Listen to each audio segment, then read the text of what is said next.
আমাদের একই স্বপ্ন, একই আশা প্রত্যাশা, দেশনেত্রী বেগম খালেদা জিয়া দ্রুততম সময়ের ভিতরে সুস্থতা অর্জন করে দেশবাসীর কাছে আসবে, দেশের জনগণের প্রত্যাশা পূরণে আবারও নতুন করে আশা জাগিয়ে তুলবে, এই প্রত্যাশাই আমরা কামনা করি। ইতিমধ্যে রাষ্ট্রীয় থেকে তাকে সর্বাত্মক সম্মাননা ঘোষণা করেছে। আমরা রাষ্ট্রের সকল কর্মকর্তা, প্রধান উপদেষ্টা সহ সকলকে ধন্যবাদ জানাই যে বেগম খালেদা জিয়া সহ যে জিয়া পরিবারকে এই যে স্বল্প সময়ের ভিতরে আগামীর জন্য এবং এসএসএফ থেকে শুরু করে যত ধরনের নিরাপত্তা আছে সেটি দিতে মানে নিশ্চয়তা দিয়েছে। তাই আমরা তাদের কাছে যেমন কৃতজ্ঞ, দেশবাসীর কাছে কৃতজ্ঞ যে খালেদা জিয়ার জন্য দেশের আপামর জনতা এবং দেশ বরেণ্য আলিম ওলামা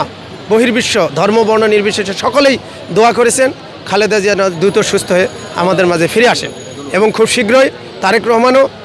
অল্প সময়ের ভিতরে ফিরে এসে মা ছেলের সাক্ষাৎ হবে, এই প্রত্যাশাই আমরা রাখি।